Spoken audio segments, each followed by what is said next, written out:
Morning students. आज हम exercise 1.5 start करने जा रहे हैं। एक्सरसाइज 1.5 में क्या है? Complement of A set. तो कंप्लीमेंट ऑफ ए सेट क्या है? मान लीजिए हमारे पास एक सेट ए गिवन है, तो इसका कंप्लीमेंट हम रिप्रेजेंट करते हैं ए डैश के साथ, या फिर इसको हम लिखते हैं ए के ऊपर छोटी सी सी डालकर। तो इन दोनों को ही हम बोलते हैं कंप्लीमेंट ऑफ सी। तो इसकी डेफिनेशन क्या है? This is a set of all the elements represented by symbol x, where x belongs to universal set but x doesn't belong to set A। Means जो एलिमेंट्स होंगे वो यूनिवर्सल सेट का तो part होंगे, लेकिन वो सेट ए का हिस्सा नहीं होंगे। तो इसके भी एग्जांपल हम ले सकते हैं। मान लीजिए यूनिवर्सल सेट है हमारे पास 1 2 3 4 5 6 एंड सेट ए हमारे पास है 3 4 5। तो व्हाट इज ए कंप्लीमेंट? इसको हम इस तरह से भी लिख सकते हैं, यूनिवर्सल सेट माइनस ए। मीन्स यूनिवर्सल सेट में से अगर हम ए के एलिमेंट्स को निग्लेक्ट कर देते हैं तो हमारे पास क्या आ जाता है? A complement, and then it will be equal to 1 2 6। और अगर इसके हम वेन डायग्राम बनाना चाहें तो कैसी होगी? ये हमारा यूनिवर्सल सेट है और उसका सबसेट है सेट ए, और सेट ए के एलिमेंट्स हैं 3 4 एंड 5। तो यूनिवर्सल सेट के अंदर हमारे पास एलिमेंट्स बचेंगे 1 2 एंड 6। तो आप क्लियरली देख सकते हैं कि यूनिवर्सल सेट में ये जो तीन एलिमेंट्स हैं 1 2 और 6, ये तीन ऐसे एलिमेंट्स हैं जो ए का हिस्सा नहीं है। तो जो ए का हिस्सा नहीं है और यूनिवर्सल सेट का हिस्सा है, वो हमारे पास ए कंप्लीमेंट उसको हम बोलते हैं। तो इस शेडेड पोर्शन को हम कह सकते हैं this will be the A complement. Means set ए को छोड़कर यूनिवर्सल सेट का बाकी सारा हिस्सा हमारे पास क्या होता है? A complement. और ए कंप्लीमेंट को हम रिप्रेजेंट कर सकते हैं यूनिवर्सल सेट माइनस ए। और अगर हम ए कंप्लीमेंट का कॉम्प्लीमेंट लेंगे तो वो क्या होगा? That will be equal to set A only. ये ऐसा क्यों होता है? देखिए, अगर हम यूनिवर्सल सेट में से ए कंप्लीमेंट को निग्लेक्ट करते हैं तो क्या होगा? क्योंकि ये ए कंप्लीमेंट है और उसका कंप्लीमेंट लेंगे, इस कंप्लीमेंट के ऊपर हमने ये रूल लगाया है universal set minus that set. ये हमारा मान लीजिए ये सेट बी है, तो यूनिवर्सल सेट में से हमने बी को माइनस करना है। तो ए कंप्लीमेंट को जब हम निग्लेक्ट कर देते हैं तो हमारे पास ऑटोमेटिकली क्या बचेगा? Set A, then it will be equal to set A. तो इसीलिए हम ये कह सकते हैं कि ए कंप्लीमेंट का जो कंप्लीमेंट होगा वो क्या होगा? That will be equal to set A only. तो इसके बाद हमारे पास एग्जांपल्स हैं। What is the 20th example? Let universal set is given and set A is given, find A complement. तो वो बिल्कुल सेम इसी एग्जांपल की तरह प्रोसीड करेंगे। What is 22nd example? Universal set given है, सेट ए गिवन है, सेट बी गिवन है, और हमें कुछ पार्ट्स को सॉल्व करना है। Universal set is 1 2 3 4 5 and 6। Universal set के अंदर हमारे पास 6 एलिमेंट्स हैं और सेट ए के अंदर एलिमेंट्स हैं 2 3, और सेट बी के अंदर एलिमेंट्स हैं 3 4 5। अब हमें क्या कैलकुलेट करना है? A complement. ये हमारा फर्स्ट पार्ट हुआ, ए कंप्लीमेंट। ए कंप्लीमेंट को हम लिख सकते हैं यूनिवर्सल सेट माइनस ए। मतलब यूनिवर्सल सेट में से हमने ये दो एलिमेंट्स को एक्सक्लूड करना है। हमारे पास एलिमेंट बचेंगे 1 4 5 6। और सेकेंड पार्ट में बी कंप्लीमेंट, तो बी कंप्लीमेंट के लिए यूनिवर्सल सेट माइनस बी। तो ये एलिमेंट्स हमने यूनिवर्सल सेट में से एक्सक्लूड करने हैं, तो एलिमेंट्स हमारे पास आएंगे 1 2 6। Third part is A complement intersection with B complement. ये हमारे दोनों पार्ट सॉल्व हो चुके हैं, ए कंप्लीमेंट, बी कंप्लीमेंट और इनकी इंटरसेक्शन। इंटरसेक्शन लेंगे तो इनके कॉमन एलिमेंट्स आप चेक करें। कॉमन एलिमेंट्स आ रहे हैं हमारे पास 1 and 6 और फोर्थ पार्ट है हमारे पास ए यूनियन बी। तो ए और बी सेट की यूनियन लेनी है, तो यूनियन के अंदर कौन से एलिमेंट्स होते हैं, जो सेट ए को बिलोंग करें या फिर सेट बी को बिलोंग करेंगे। तो हमारे पास एलिमेंट्स आएंगे 2, 3, 4, 5 and hence show that A union B complement is equal to A complement intersection with B complement. तो अब हमारे पास ये ए यूनियन बी सॉल्व हो चुका है। तो ए यूनियन बी कंप्लीमेंट क्या होगा, that is universal set minus A union B, यानी कि यूनिवर्सल सेट में से हमने ये जो यूनियन फाइंड आउट की है इसको हमने सब्ट्रैक्ट करना है। तो ये जो एलिमेंट्स है 2, 3, 4, 5 ये एक्सक्लूड करेंगे तो हमारे पास एलिमेंट्स बचेंगे 1 and 6। तो आप देखें कि ये जो हमने थर्ड पार्ट सॉल्व किया है उसका सॉल्यूशन भी 1 और 6 आ रहा है। तो इस तरह से हमारे पास ये जो दोनों इक्वेशंस है इक्वल आ जाएंगी। A union B complement will be equal to A complement intersection with B complement. तो ये रिजल्ट हमारा प्रूव हो जाता है। इसको याद करने का तरीका ये भी है कि जब भी हमारे पास किसी ब्रैकेट के ऊपर कंप्लीमेंट आता है तो उसके अंदर जो सिंबल होगा अगर तो यूनियन है तो वो चेंज होकर इंटरसेक्शन आ जाएगी और दोनों साइड्स के ऊपर कॉम्प्लीमेंट हो जाएगा। लेकिन अगर हमारे पास किसी ब्रैकेट में इंटरसेक्शन है तो ए कंप्लीमेंट और बी कंप्लीमेंट के साथ जो सिंबल है वो क्या आ जाएगा, यूनियन का। जो इंटरसेक्शन है वो चेंज होकर यूनियन बन जाएगी।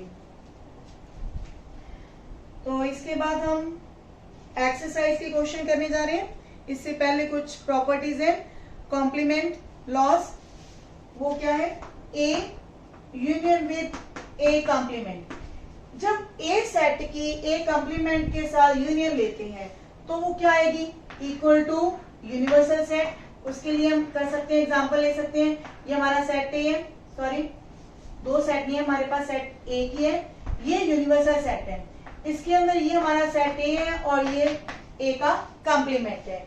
जब हम इन दोनों की यूनियन लेंगे तो हमारा ये शेडेड जो पूरा पोर्शन है ये रिप्रेजेंट करेगा ए यूनियन ए कंप्लीमेंट को। तो ये पूरा पोर्शन किसके अंदर आ रहा है, इस रेक्टेंगल को शो कर रहा है, जो कि सेट हमारा किसको रिप्रेजेंट करता है, यूनिवर्सल सेट को।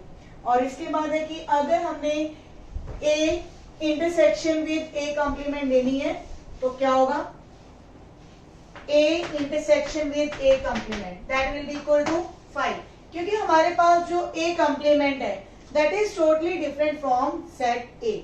इनके आपस में इंटरसेक्शन 5 होगी, कोई भी एलिमेंट कॉमन नहीं होगा, क्योंकि सेट ए हमारा इस सर्कल के अंदर है और जो ए कंप्लीमेंट है वो इस सर्कल के बाहर है, तो इनके कॉमन एलिमेंट्स कोई भी नहीं होंगे। तो हमारे पास जो इंटरसेक्शन है that will be equal to 5 होंगी। और ये चीज हम पहले डिस्कस कर चुके हैं, A complement of A complement that will be equal to set A. And 5 का कंप्लीमेंट क्या होगा, जब हम किसी एम्प्टी सेट का कंप्लीमेंट लेते हैं। देखिए यूनिवर्सल सेट माइनस 5। अब किसी यूनिवर्सल सेट में से एम्प्टी सेट को अगर हम एक्सक्लूड करते हैं तो वो इक्वल टू क्या आएगा, यूनिवर्सल सेट। और यूनिवर्सल सेट का कंप्लीमेंट क्या होगा, यूनिवर्सल सेट में से हमने यूनिवर्सल सेट को ही माइनस करना है, then it will be equal to 5 only. Clear है, क्योंकि यूनिवर्सल सेट में से यूनिवर्सल सेट को घटाएंगे तो जो उनके कॉमन एलिमेंट्स है वो भी यूनिवर्सल सेट होगा, तो इक्वल टू क्या आ जाएगा हमारे पास, एम्प्टी सेट। तो एक्सरसाइज स्टार्ट करने जा रहे हैं 1.5। फर्स्ट क्वेश्चन, इसमें हमारे पास universal set A B C 3 उसके सबसेट दिए हुए हैं, तो हमें रिप्रेजेंट करना है A complement B complement. Universal set के अंदर एलिमेंट्स है 1 to 9, सेट ए के अंदर एलिमेंट्स है 1 2 3 4 और सेट बी के अंदर एलिमेंट्स है 2, 4, 6, 8. And set C is 3, 4, 5, 6. Now what is in first part? A complement. A complement simple है कि हमने यूनिवर्सल सेट में से A को सब्ट्रैक्ट करना है। तो आप खुद देखें, ये हमारा यूनिवर्सल सेट है, उसमें से हमने ये एलिमेंट्स को माइनस करना है, तो हमारे पास एलिमेंट्स कौन से होंगे? 5 to 9। और सिमिलरली सेकेंड पार्ट में आप रिप्रेजेंट करेंगे बी कॉम्प्लीमेंट को, that will be universal set minus B. और थर्ड पार्ट में हमारे पास है ए यूनियन सी कॉम्प्लीमेंट, यानी कि यूनिवर्सल सेट में से हमने ए यूनियन सी को निगलेक्ट करना है। अब हमारे पास ए यूनियन सी क्या होगा? ए और सी सेट की हमें यूनियन लिखनी है, तो यूनियन के अंदर हमारे पास एलिमेंट्स क्या आएंगे? 1, 2, 3, 4, 5 और 6। तो जब यूनिवर्सल सेट में से हमने ये सेट जो माइनस करना है या एक्सक्लूड करना है, तो हमारे पास एलिमेंट्स आएंगे 7, 8, 9, क्योंकि यही हमारे पास कॉमन एलिमेंट्स होंगे यूनिवर्सल सेट के। तो यूनिवर्सल सेट हमारा ये है, इसमें से ये एलिमेंट्स हम सब्ट्रैक्ट करेंगे या एक्सक्लूड करेंगे, तो हमारे पास एलिमेंट्स बचेंगे 7, 8, 9। तो इसका नेक्स्ट जो है फोर्थ पार्ट आप खुद ट्राई करेंगे। Now what is fifth part? Fifth part में है कंप्लीमेंट ऑफ ए कंप्लीमेंट। तो पहले हम ए कंप्लीमेंट लिखने जा रहे हैं, वो हमारे पास ये सेट था 5, 6, 7, 8, 9।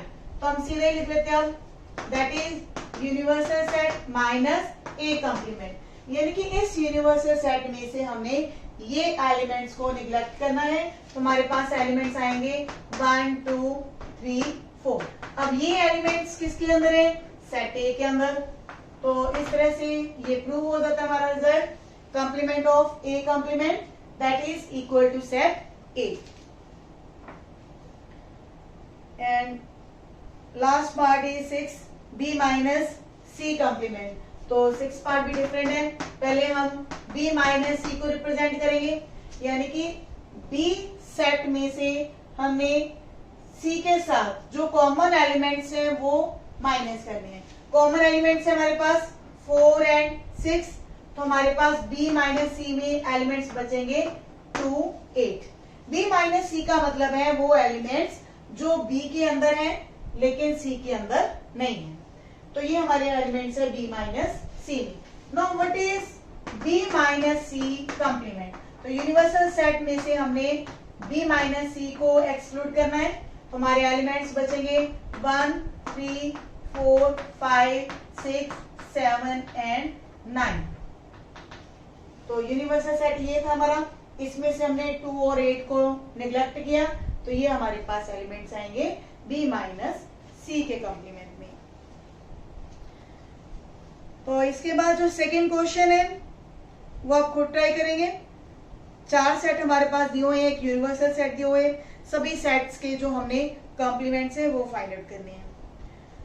Now what is in third question? Third question में भी हमने कॉम्प्लीमेंट्स फाइंड आउट करने हैं। तो सबसे पहले इन पार्ट्स में आप ध्यान से देखेंगे तो ये सभी सेट बिल्डर फॉर्म में है, तो सभी सेट्स को पहले आप रोस्टर फॉर्म में कन्वर्ट करेंगे। जैसे कि पहला पार्ट क्या है? First part is this is a set of even natural numbers, और सेट को हमने ए का नाम दिया। इवन नेचुरल नंबर्स है हमारे पास 2, 4, 6, 8 एंड सो ऑन। और जो हमारा यूनिवर्सल सेट है that is a set of natural numbers. तो ए कंप्लीमेंट क्या होगा? यूनिवर्सल सेट में से हमने ये जो इवन नेचुरल नंबर्स हैं वो निगलेक्ट करने हैं, तो हमारे पास क्या बचेंगे? 1, 3, 5, 7 एंड सो ऑन। या फिर हम इसको ये भी कह सकते हैं this is the set of odd natural numbers. तो ये किसका सेट बचा है हमारे पास? ऑड नेचुरल नंबर्स का सेट बचा है। तो इसी तरह जितने भी इसके नेक्स्ट पार्ट से आप खुद ट्राई करेंगे। Fourth question is universal set is given, set A is given, B is given, verify. Fourth question के अंदर हमारा जो यूनिवर्सल सेट है 1 to 9, सेट ए हमारे पास गिवन है 2 4 6 8, सेट बी गिवन है हमारे पास 2 3 5 7। हमने किस चीज को वेरीफाई करना है? A union B complement is equal to A complement intersection with B complement. तो इस चीज को हमने वेरीफाई करना है। तो सबसे पहले हम लेफ्ट हैंड साइड लेंगे, that is A union B complement, यानी कि यूनिवर्सल सेट में से हमने ए यूनियन बी को घटाना है। तो आप इसको ऐसे भी लिख सकते हैं, union universal set minus A union B. तो ए और बी की यूनियन हमारे पास क्या आएगी? 2 3, यहाँ पे 2 3 4 5 6 7 8। तो 8 तक हमारे एलिमेंट्स आ रहे हैं यूनियन के अंदर। तो यूनिवर्सल सेट में हमारे पास एलिमेंट्स है 1 to 9। 1 to 9 में से जब ये एलिमेंट्स हम निग्लेक्ट करेंगे, एक्सक्लूड करेंगे, तो हमारे पास एलिमेंट्स आएंगे 1 and 9 ओनली। और जो राइट हैंड साइड है उसमें हमारे पास है A complement intersection with B complement. तो राइट हैंड साइड के लिए पहले हम ए कंप्लीमेंट को डिफाइन करेंगे, that is universal set minus A, और बी कंप्लीमेंट है हमारे पास universal set minus B.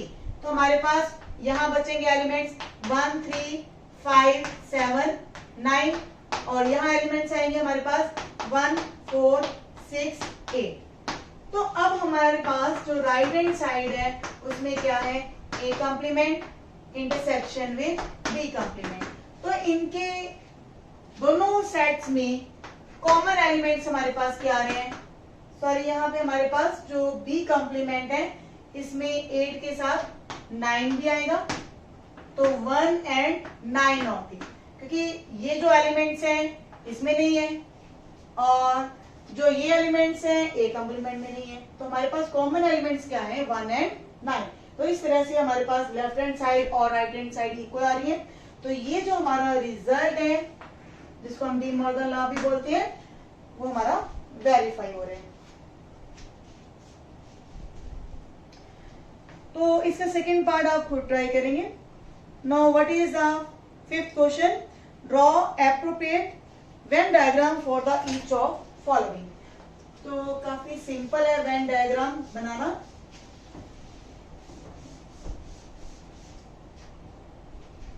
Fifth question, first part, what is A union B complement. तो पहले हमें वेन डायग्राम के अंदर ये पता होना चाहिए कि ए यूनियन बी क्या है। ये हमारा यूनिवर्सल सेट है, ये हमारा सेट ए, ये हमारा सेट बी। जो यूनियन है वो ये है, क्लियर है? तो ए यूनियन बी का कंप्लीमेंट क्या होगा? That is universal set minus A union B. मतलब हमने यूनिवर्सल सेट में से ये दोनों सर्कल्स के अंदर वाला जो पोर्शन है ये हमने एक्सक्लूड करना है। तो हम ये कह सकते हैं द एरिया, जो हमारे पास दोनों सर्कल्स के बाहर वाला जो एरिया है, that will be A union B complement. Clear है? ये हम शेड नहीं करेंगे, इसमें दोनों सर्कल्स के अंदर वाला जो एरिया है वो शेड नहीं कर रहे, उसको एम्प्टी रख रहे हैं। तो शेडेड पोर्शन जो है वो क्या होगा? That will be A union B complement. तो इसका जो सेकेंड पार्ट है उसमें क्या आएगा? A complement intersection with B complement. तो देखते हैं ये हमारे पास क्या होगा। ये यूनिवर्सल सेट है, ये सेट ए, ये सेट बी। अब हमने लेना है ए कंप्लीमेंट। ए कंप्लीमेंट क्या होगा? जो सर्कल ए के बाहर वाला हिस्सा होगा, और बी का कंप्लीमेंट क्या होगा? जो सर्कल बी के बाहर होगा। तो इस तरह से दोनों का जो इंटरसेक्शन है वो पोर्शन होगा जो दोनों से बाहर हो। क्लियर है? ए कंप्लीमेंट और बी कंप्लीमेंट, एक्चुअल में तो देखा जाए बी कंप्लीमेंट में ये हिस्सा भी आता है और इसी तरह ए कंप्लीमेंट में ये हिस्सा भी आता है, लेकिन ये जो दो एरिया है इनका इंटरसेक्शन जो होगा वो 5 होगा, कॉमन नहीं है, कॉमन एलिमेंट्स इसमें नहीं आते, तो इसलिए हम ये जो एरिया है वो शेड नहीं कर सकते। तो हमने क्या लेनी थी, intersection of A complement and B complement. तो हमारे पास जो ये दोनों सर्कल्स के बाहर वाला शेडेड पोर्शन है that will be A complement intersection with B complement. Similarly third part और जो फोर्थ पार्ट है आप ट्राई करेंगे। Seventh question is first part, fill ups है A union A complement is equal to. अब हमारे पास क्या है, ए और ए कॉम्प्लीमेंट। अगर वेन डायग्राम में समझते हैं तो ये हमारा सेट ए है, ये बाहर वाला जो सेट है ए कॉम्प्लीमेंट है। तो अगर हम इनकी यूनियन लेते हैं तो हमारा जो एरिया शेड होगा वो पूरी रेक्टेंगल हो जाएगा, और रेक्टेंगल वाला जो एरिया है वो किसका हिस्सा होता है, यूनिवर्सल सेट का। तो इस तरह से ए यूनियन ए कॉम्प्लीमेंट क्या होगा, that will be equal to universal set. Second part is five intersection, five complement intersection with A. Seventh question, second part, five complement intersection with A is equal to. अब five complement क्या है, that is universal set minus 5। तो universal set में से जब 5 को exclude करते हैं तो हमारे पास यूनिवर्सल सेट आएगा। तो इसका मतलब ये हमारे पास यूनिवर्सल सेट है, उसकी इंटरसेक्शन लेनी हम ए के साथ। अब ये हमारा यूनिवर्सल सेट है, उसका सबसेट है ए। तो क्योंकि वो इसका सबसेट है तो इसके जो कॉमन एलिमेंट्स होंगे दोनों के वो क्या होंगे, that are equal to set A. तो थर्ड पार्ट में देखते हैं क्या होगा, A intersection with A complement. अब सेम वही बात कि यहाँ हमारे पास यूनिवर्सल सेट है, उसका सबसेट है ए, और ए कॉम्प्लीमेंट क्या होगा, that will be universal set minus A, means इस सर्कल के बाहर वाला हिस्सा। तो बाहर वाला हिस्सा और ये अंदर वाला हिस्सा दोनों आपस में रिलेटेड नहीं है, कनेक्टेड नहीं है, कोई भी एलिमेंट्स जो है कॉमन नहीं होंगे। तो हम ये कहेंगे कि जो इनकी इंटरसेक्शन है that will be equal to 5, और it can be say empty set. Fourth part is universal का कॉम्प्लीमेंट है इंटरसेक्शन विद ए। अब हम यूनिवर्सल सेट के कॉम्प्लीमेंट की जब बात करते हैं तो उसमें हमारे पास क्या होगा, universal set minus universal set, that will be equal to 5। या हम ये कह सकते हैं कि यूनिवर्सल सेट का जो कॉम्प्लीमेंट है, मीन्स यूनिवर्सल सेट के बाहर क्या होगा, कुछ भी नहीं होगा। यूनिवर्सल सेट हमारा सबसे बड़ा सेट है, उसका जब हम कॉम्प्लीमेंट लेते हैं तो किसके इक्वल होगा, that will be 5 intersection with A. अब 5 क्योंकि वो खुद एक एम्प्टी सेट है और सेट ए के अंदर कोई ना कोई एलिमेंट जरूर है, तो 5 की जब हम ए के साथ इंटरसेक्शन लेंगे तो वो किसके इक्वल आ जाती है, that will be equal to 5 only, because 5 empty set है तो इसके अंदर कोई एलिमेंट ही नहीं है, तो उसकी इंटरसेक्शन भी क्या होगी, that will be also equal to empty set. तो इस तरह से एक्सरसाइज 1.5 के अंदर जितने भी क्वेश्चन हमने पेंडिंग छोड़े हैं आप खुद ट्राई करेंगे, और मिलते हैं नेक्स्ट वीडियो में। Thank you.